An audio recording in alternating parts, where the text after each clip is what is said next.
Sir, ಬೆಳಗಾವಿಯಲ್ಲಿ ಒಂದು ಪ್ರಕರಣ ನಡೆದಿದೆ. ಒಂದು ಹಿಂದೂ ಮತ್ತು ಮುಸ್ಲಿಂ ಯುವತಿ ಇಬ್ಬರು ಜೊತೆ ಕೂತಿದ್ದಾರೆ ಅಂತ ಹೇಳಿ. ಸರ್, ಅವರಿಬ್ಬರು ಅಕ್ಕ ಮತ್ತು ಸಹೋದರ. ಸಚಿನ್ ಲಮಾಣಿ ಹುಡುಗ ಯುವಕ, ಅವರ ಸಂಬಂಧಿಕರು ಮುಸಲ್ಮಾನರಾಗಿ ಮತಾಂತರ ಆಗಿದ್ದಾರೆ. ಆ ಹೆಣ್ಣುಮಗಳು ಇವನಿಗೆ ತಂಗಿ ಆಗಬೇಕು. ಮುಸಲ್ಮಾನರಾಗಿದ್ದರೂ ಕೂಡ ಸಚಿನ್ ಲಮಾಣಿಗೆ ತಂಗಿ ಆಗಬೇಕು. ಅವರಿಬ್ಬರು ಕೂಡ ಯುವ ನಿಧಿಗೆ ಅರ್ಜಿ ಹಾಕಕ್ಕೆ ಬಂದರು. ಇನ್ನೊಂದು ಗಂಟೆ ಬಿಟ್ಟು ಬನ್ನಿ ಅಂತ ಅದು ಆಫೀಸಲ್ಲಿ ಹೇಳಿದ ನಂತರ ಹೊರಗಡೆ ಕೂತಿದ್ರು ಇವರಿಬ್ಬರು ಕೂಡ. ಹೊರಗಡೆ ಕೂತಿರಬೇಕಾದ್ರೆ ಕೆಲವು ಮುಸಲ್ಮಾನ್ ಗೂಂಡಾಗಳು ಒಂದು 10-15 ಜನ ಬಂದು, ನೀನು ಹಿಂದೂ ಯುವಕನ ಮುಸಲ್ಮಾನ್ ಯುವತಿ ಜೊತೆಗೆ ಏನು ಮಾಡ್ತಿದ್ಯಾ ಅಂತ ಹೇಳ್ಕೊಂಡು ಅವನಿಲ್ಲಿಂದ ಹೊತ್ಕೊಂಡೋಗಿ ಸಿಕ್ಕಾಬಟ್ಟೆ ಹೊಡೆದಿದ್ದಾರೆ. ಹೊಡೆದು ಕೊನೆಗೆ ಹೇಗೆ ತಪ್ಪಿಸ್ಕೊಂಡ್ಬಂದಿದ್ದಾನೆ. ಇದು ಬೆಳಗಾಂ ಜಿಲ್ಲೆಯಲ್ಲಿ ನಡೀತಾರೆ ಅಂತ ಮೊದಲನೇ ಘಟನೆ ಅಲ್ಲ, ಸಾಕಷ್ಟು ಘಟನೆಗಳಾಗಿದೆ.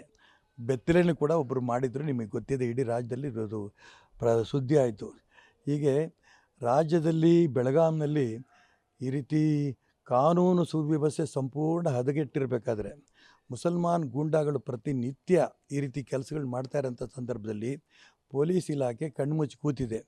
ಇದ್ರ ಬಗ್ಗೆ ಹಿಂದೂ ಸಂಘಟನೆಗಳು ವಿರೋಧ ಮಾಡಿದ್ರೆ ಕೋಮುಗಲಭೆ ಮಾಡೋದಕ್ಕೆ ಪ್ರಯತ್ನ ಮಾಡಿಸ್ತಿದ್ದಾರೆ BJPಯವರು ಅನ್ನೋಂಥ ಆಪಾದನೆಯನ್ನು ಮುಖ್ಯಮಂತ್ರಿಗಳು ಮತ್ತು ಗೃಹ ಮಂತ್ರಿಗಳು ಹೇಳ್ತಾಯಿದ್ದಾರೆ.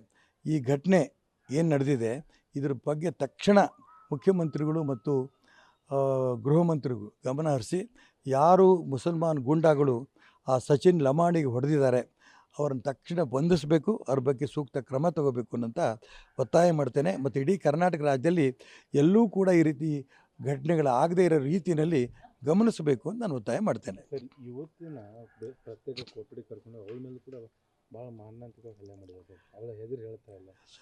ಅಲ್ಲಲ್ಲ, ನಾನು ಅವಳು ಹೆದರಿ ಹೇಳ್ತಾ ಇಲ್ಲ ಹೆಣ್ಮಗಳು ಅನ್ನೋದ್ರ ಬಗ್ಗೆ ನನ್ನ ಹತ್ರ ಮಾಹಿತಿ ಇಲ್ಲದೇ ಇರೋದಕ್ಕೋಸ್ಕರ ನಾನು ಅದನ್ನ ಬಗ್ಗೆ ಪ್ರಸ್ತಾಪ ಮಾಡಲಿಲ್ಲ. ನನಗೂ ಸುದ್ದಿ ಇದೆ, ಆ ಹೆಣ್ಮಗಳಿಗೂ ಕೂಡ ಬಹಳ ಗಲಾಟೆ ಮಾಡಿದ್ದಾರೆ, ಹೆದರಿಸಿದ್ದಾರೆ, ಇದನ್ನೆಲ್ಲ ಕೇಳಿದ್ದೀನಿ ನಾನು. ಆದರೆ ನಾನು ಅದನ್ನು ನೋಡಿಲ್ಲ. ಆದರೆ ಈ ಯುವಕನದು ಹೊಡೆದಿರೋದು ವಿಡಿಯೋ ಕ್ಲಿಪ್ಪಿಂಗ್ಸ್ ಎಲ್ಲ ನಾನು ನೋಡಿದ್ದೇನೆ. ಆ ವಿಡಿಯೋ ಕ್ಲಿಪ್ಪಿಂಗ್ಸ್ ನಿಮ್ಮ ಹತ್ರ ಕೂಡ ಇದೆ. ಅದನ್ನು ಕೂಡ ದಯವಿಟ್ಟು ನೀವು ರಾಜ್ಯದ ತಮ್ಮ ಟಿ ವಿಗಳ ಮುಖಾಂತರ ಇದನ್ನು ಪ್ರಸಾರ ಮಾಡಿರಿ. ಆವಾಗ ಎಷ್ಟರ ಮಟ್ಟಿಗೆ ಮುಸಲ್ಮಾನ್ ಗೂಂಡಾಗಳು ಬೆಳಗಾಂನಲ್ಲಿ ರಾಜ್ಯದಲ್ಲಿ ನಡೀತಾ ಇದೆ ಅನ್ನೋದು ರಾಜ್ಯದ ಜನಕ್ಕೆ ಗೊತ್ತಾಗುತ್ತೆ. ಇಲ್ಲ ಅಂತಂದರೆ ಚುನಾವಣೆ ಹತ್ತಿರ ಬರ್ತಾ ಇದ್ದಂಗೆ ಕಾಂಗ್ರೆಸ್ನರಿಗೆ ಈ ಚುನಾವಣೆಯನ್ನು ಹಿಂದೂ ಮುಸ್ಲಿಂ ಗಲಾಟೆನಲ್ಲೇ ಚುನಾವಣೆ ಮಾಡಬೇಕು ಅನ್ನೋಂಥ ತೀರ್ಮಾನ ಮಾಡಿಬಿಟ್ಟಿದ್ದಾರೆ. ಇದರಲ್ಲಿ ನೀವೆಲ್ಲ ಈಗಾಗಲೇ ಹುಬ್ಬಳ್ಳಿ ಪ್ರಕರಣ ಆಯಿತು. ಹುಬ್ಬಳ್ಳಿ ಪ್ರಕರಣದಲ್ಲಿ ಸುಳ್ಳು ಹೇಳಿದ್ರು, 14 ಕೇಸ್ಗಳು ಅವನ ಮೇಲಿದೆ, ಅಂಥ ಕೇಸಿದೆ, ಇಂಥ ಕೇಸಿದೆ. ಆದರೆ 32 ವರ್ಷ ಆದರೂ ಕೂಡ ಅವರು ಆರೋಪಿನ ಬಂಧಿಸಬಾರ್ದಾ ಈ ರೀತಿ ಮುಖ್ಯಮಂತ್ರಿಗಳು ಹೇಳಿದರು. ಕೊನೆಗೇನಾಯಿತು, ಒಂದೇ ಒಂದು ಕೇಸು, ಅದು ಕೇಸಿಗನ್ನು ಕೋರ್ಟಿಗೆ ಕೊಡೋಂಥ ಸಂದರ್ಭದಲ್ಲಿ FIR ಕೊಟ್ಟಿಲ್ಲ, ದೂರು ದಾಖಲೆ ಇಲ್ಲ. ಇಂಥ ಸಂದರ್ಭದಲ್ಲಿ ಕೋರ್ಟ್ ಚಿಮಾರಿ ಹಾಕೋಂಥ ಒಂದು ಬಾಕಿ ಇತ್ತು ರಾಜ್ಯ ಸರ್ಕಾರಕ್ಕೆ, ಅವನು ಬಿಡುಗಡೆ ಮಾಡಿದೆ. ಈ ಕೇಸಿನ ಬಗ್ಗೆ ಮುಖ್ಯಮಂತ್ರಿಗಳಾಗಲಿ ಗೃಹ ಮಂತ್ರಿಗಳು ಏನು ಹೇಳ್ತಾರೆ, ಆ ಸಚಿನ್ ಲಮಾಣಿ, ಆ ಒಬ್ಬ ಲಂಬಾಣಿ ಹುಡುಗ ಏನಿದ್ದಾನೆ ಅವನಿಗೆ ಯಾಕೆ ಹೊಡೆದ್ರು ಅವರು? ಅದು ಕೂಡ ಆ ಹುಡುಗಿ ಕೂಡ ಅವ್ರ ಸಂಬಂಧಿಕರೇ, ಮತಾಂತರ ಆಗಿದ್ದರೂ ಕೂಡ ಅವ್ರ ಸಂಬಂಧಿಕರೇ. ಈ ರೀತಿ ಗೂಂಡಾಗಿರಿನ ನಡೆಸ್ಕೊಂಡು ಹೋಗ್ತಾ ಇರೋಂಥ ಮುಸಲ್ಮಾನ್ ಗೂಂಡಾಗಳಿಗೆ ಸರಿಯಾದ ಬೆದರಿಕೆನ ರಾಜ್ಯ ಸರ್ಕಾರದಿಂದ ಹಾಕಲಿಲ್ಲ ಅಂತಂದರೆ ಸರ್ಕಾರ ನಮ್ಮ ಜೊತೆಗಿದೆ, ಯಾರಿಗೆ ಬೇಕಾದ್ರೂ ನಾವು ಹೊಡಿಬೋದು, ಈ ಒಂದು ಭಾವನೆಯಲ್ಲಿ ಮುಸಲ್ಮಾನ್ ಗೂಂಡಾಗಳು ಇರ್ತಾರೆ. ನಾನು ಏನು ಹೇಳಿ ಸರ್, ಡೆಡ್ಲೈನ್ ಕೊಡೋದು ಅಂತಂದರೆ ಪ್ರತಿ ದಿನವೂ ಡೆಡ್ಲೈನ್ ಕೊಡ್ಬೋದು. ದಿನ ಒಂದು ಘಟನೆ ನಡೀತಾ ಇದ್ದಾವಲ್ಲ, ಒಂದು ದಿನದ್ದಾದರೆ ಇದೇನಾದ್ರು ಹೇಳ್ಬೋದು, ಒಂದು ದಿನದ್ದಲ್ಲ ಇದು. ಪ್ರತಿದಿನ ಈ ರೀತಿ ನಡೀತಾ ಇರೋಂಥ ಸಂದರ್ಭದಲ್ಲಿ ಸರ್ಕಾರವೇ ಇದನ್ನು ಗಮನಿಸಬೇಕು, ಇದು ನನ್ನ ಒತ್ತಾಯ. ಸರ್, ಈಗ ಪ್ರಮುಖವಾಗಿ ಏನಂದರೆ ನೀವೇನು ಗಟ್ಟಿ ಧ್ವನಿ ಎತ್ತಾ ಇದ್ದಲ್ಲ, ಆ ಗಟ್ಟಿ ಧ್ವನಿಯನ್ನು ಬೆಳಗಾವಿ ಜಿಲ್ಲೆ ಯಾವ BJP ನಾಯಕರು? ಸರ್, ಗಟ್ಟಿ ಧ್ವನಿ BJP ನಾಯಕರು ಅನ್ನೋಂಥ ಪ್ರಶ್ನೆ ಇದರಲ್ಲಿ ಬರಲ್ಲ. ರಾಜ್ಯ ಉಪಾಧ್ಯಕ್ಷರಿದ್ದಾರೆ, ಶಾಸಕರಿದ್ದಾರೆ, ನಾನು ಹೇಳೋದು ಕೇಳಿ, ಎಲ್ಲರ ಮನಸ್ಸಿನ ಭಾವನೆ ಒಂದೇ ಇದೆ. ಎಲ್ಲರೂ ಈಶ್ವರಪ್ಪ ಆಗೋಕ್ಕಾಗಲ್ಲ, ಎಲ್ಲರೂ ಯತ್ನಾಳ್ ಆಗೋಕ್ಕಾಗಲ್ಲ, ಒಬ್ಬೊಬ್ಬರು ಒಂದೊಂದು ಭಾವನೆ ಇದೆ. ಇವತ್ತು ಇಲ್ಲಿ ಬೆಳಗಾಂ ಘಟನೆನ ನೋಡಿದಾಗ ಇಲ್ಲಿ ಪೊಲೀಸ್ ಡಿಪಾರ್ಟ್ಮೆಂಟ್ ಹಾಗಾದ್ರೆ ಸತ್ತೋಗಿದೆಯಾ? ಹೋಗಲಿ, ನಿಮ್ಮ ಟಿ ವಿಗಳಲ್ಲಿ ಬಂದ ನಂತರ ಕೂಡ ಯಾರು ಹೊಡೆದಿದ್ದಾರೆ, ಏನು ಕತೆ, ಒಬ್ಬ ಸಚಿನ್ ಲಮಾಣಿನ ಕರೆದು ಮಾತಾಡಿದಾರಾ? ಅವನ ಬಗ್ಗೆ ಯಾಕೆ ಹೊಡೆದ್ರು ಏನು ಕತೆ ಅಂತ ಕೇಳಿದಾರಾ? ಆ ಹೆಣ್ಮಕ್ಳಿಗೆ ಏನಾದ್ರು ಧೈರ್ಯ ತುಂಬಿದಾರಾ?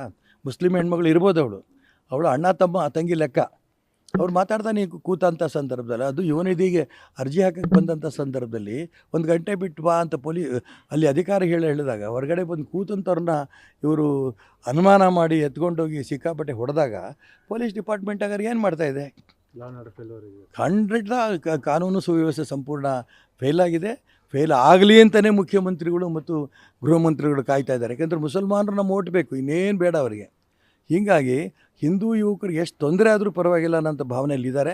ಅವರೇ ಸ್ವತಃ ಹುಬ್ಬಳ್ಳಿನಲ್ಲಿ ನೀವು ನೋಡಿದ್ರಿ, ಒಂದೇ ಒಂದು ಕೇಸ್ ಇರೋನ್ನ 16 ಕೇಸ್ ಇದೆ ಅಂತ ಕರ್ಕೊಂಡೋಗಿ ಸ್ಟೇಷನಲ್ಲಿ ಕೂರಿಸ್ಕೊಂಡು ಜೈಲಿಗೆ ಕಳಿಸಿ ಇಷ್ಟು ಅವಮಾನ ಮಾಡಿದ್ದನ್ನು ಇಡೀ ಕರ್ನಾಟಕ ರಾಜ್ಯಾದ್ಯಂತ ಇದ್ರ ಬಗ್ಗೆ ಹೋರಾಟ ಮಾಡಬೇಕಾಯಿತು. ಅದೇ ರೀತಿ ಹಿಜಾಬ್ ಬಗ್ಗೆ ಕೋರ್ಟ್ ಹೇಳಿದೆ ಇದನ್ನು ಸಮವಸ್ತ್ರ ಹಾಕ್ಕೊಂಡು ಹೋಗಬೇಕು ಅಂತ. ಕೋರ್ಟಿನೂ ಮೀರಿ ಮುಖ್ಯಮಂತ್ರಿಗಳೇ ಹೇಳ್ತಾರೆ ಇನ್ಮೇಲೆ ಹಿಜಾಬ್ ಇಲ್ಲ, ನೋ ಹಿಜಾಬ್, ಯಾರೇನು ಬೇಕಾದ್ರೂ ಹಾಕ್ಕೊಂಡು ಹೋಗ್ಬೋದು. ಏನದ್ರ ಅರ್ಥ? ಕೋರ್ಟಿಗೂ ಬೆಲೆ ಇಲ್ಲ, ಮುಖ್ಯಮಂತ್ರಿಗಳು ಕೊಡ್ತಾಯಿಲ್ಲ. ಇಂಥ ಒಂದು ಪರಿಸ್ಥಿತಿ ಕರ್ನಾಟಕ ರಾಜ್ಯದಲ್ಲಿದೆ. ಇವರದು ಅಂತಿಮ ಕಾಲ ಬಂದಿದೆ, ಕೆಳಗಾಲ ಬಂದಿದೆ. ಇದನ್ನು ರಾಜ್ಯ ಜನನೇ ಇದಕ್ಕೆ ಉತ್ತರ ಕೊಡ್ತಾರೆ. ಹುಬ್ಬಳ್ಳಿಯಲ್ಲಿ ಪ್ರತಿಭಟನೆ ಮಾಡಿದ ವಿಪಕ್ಷ ನಾಯಕ 6 ಶಿಕ್ಷೆ 46 ಮಂದಿ ಮೇಲೆ FIR ದಾಖಲು ಮಾಡಿದ್ದಾರೆ. ಸರ್, ಇದು BJP ಮೇಲೆ ಇವ್ರ ಕೇಸು ಎಷ್ಟು ಬೇಕಾದ್ರೂ ಕೇಸ್ ಹಾಕಲಿ. ಇವತ್ತಲ್ಲ, ಜಯಪ್ರಕಾಶ್ ನಾರಾಯಣ್ ನೇತೃತ್ವದಲ್ಲಿ ತುರ್ತು ಪರಿಸ್ಥಿತಿ ವಿರುದ್ಧ ಹೋರಾಟ ಮಾಡಿದಾಗ ಲಕ್ಷಾಂತರ ಜೈಲಿಗೆ ಹೋಗಿದ್ವಿ ನಾವು. ನಮ್ಮೆಲ್ಲರ ಮೇಲೂ ಕೇಸುಗಳು ಬಿದ್ದಿದ್ದಾವೆ. ಆ ಎಲ್ಲ ಕೇಸುಗಳು ರೀಓಪನ್ ಮಾಡ್ಕೊಳ್ಳಿ, ನಮ್ಮದೇನು ಅಭ್ಯಂತರ ಇಲ್ಲ. ಇವ್ರು ಕೇಸ್ ಹಾಕ್ತಾರೆ ಅನ್ನೋಂಥ ಕಾರಣಕ್ಕೆ ನ್ಯಾಯದ ಪರವಾಗಿ ಹೋರಾಟದು. ಯಾಕೆಂತಂದರೆ ಆ ಶ್ರೀಕಾಂತ್ ಪೂಜಾರಿ ಪರವಾಗಿ ನ್ಯಾಯಬದ್ಧವಾಗಿ ಹೋರಾಟ ಮಾಡಲಿಲ್ಲ ಅಂದರೆ ಕೋರ್ಟಿಗೂ ಗೊತ್ತಾಗ್ತಿದ್ದಿದ್ದು ಹೇಗೆ? 16 ಕೇಸ್ ಹಾಕಿದ್ದೀವಿ ಅಂತ ಸುಳ್ಳು ಹೇಳಿ ಪಟ್ಟಿ ಕೊಡ್ತಾರೆ. ಅದರಲ್ಲಿ 15 ಕೇಸ್ ಇತ್ಯರ್ಥನೇ ಆಗೋಗಿದೆ. FIR ಕೇಸ್ ಕಾಪಿ ಇಲ್ಲ, ಅರ್ಜಿ ಹಾಕಿದ ಕಾಪಿ ಇಲ್ಲ. ತಕ್ಷಣ ಕೋರ್ಟ್ ಬಿಡುಗಡೆ ಮಾಡ್ತೀವಿ. ಇಡೀ ರಾಜ್ಯದಲ್ಲಿ ಆಗ್ತಿರೋಂಥ ಒಂದು ನ್ಯಾಯಬದ್ಧ ಹೋರಾಟಕ್ಕೆ ಜನ ಬೆಂಬಲ ಕೊಟ್ಟರು, ಕೋರ್ಟ್ ಬೆಂಬಲ ಕೊಟ್ಟು ಅವನಿಗೆ ಬೇಲ್ ಸಿಕ್ಕಿದೆ. ಇದೇ ಪ್ರಕಾರ ಇವತ್ತು ಬೆಳಗಾಂನಲ್ಲಿ ಆಗಿರೋಂಥ ಘಟನೆ ಬಗ್ಗೆಯೂ ಕೂಡ ಸರ್ಕಾರ ತಕ್ಷಣ ಗಮನಿಸಬೇಕು, ಆ ಗೂಂಡಾಗಳನ್ನ ಅರೆಸ್ಟ್ ಮಾಡಬೇಕು. ಇದು ನನ್ನ ಒತ್ತಾಯ. ತಮ್ಮ ಮಗನಿಗೆ ಹಾವೇರಿ ಲೋಕಸಭೆ ಹಾಂ, ಆ ನಿಟ್ಟಿನಲ್ಲಿ ಏನು ಇದಾಗ್ತದೆ? ನಿಮ್ಮ ಒತ್ತಾಯ ಇದೆ ಸರ್, ಕೊಡಬೇಕು, ಮಾಡಬೇಕು. ಅಭಿಮಾನಿಗಳದ್ದು ಅಲ್ಲ, ಅಭಿಮಾನಿಗಳದ್ದು ಒತ್ತಾಯ ಇದೆ, ಕಾರ್ಯಕರ್ತರದ್ದು ಒತ್ತಾಯ ಇದೆ. ಅಲ್ಲಿ ಎಲ್ಲ ಮಠದ ಸ್ವಾಮಿಗಳು ಕೂಡ ನೀ ಟಿಕೆಟ್ ತೊಗೊಂಬರಪ್ಪ, ನಾನು ಗೆಲ್ಲಿಸ್ತೀನಿ ಅಂತ ನನಗೂ ಹೇಳ್ತಾ ಇದ್ದಾರೆ, ಅವನಿಗೂ ಹೇಳಿಸ್ತಾ ಇದ್ದಾರೆ. ಆದರೆ ಪಕ್ಷ ಏನು ತೀರ್ಮಾನ ಮಾಡುತ್ತೆ ಅದಕ್ಕೆ ನಾವೆಲ್ಲ ಬದ್ಧ.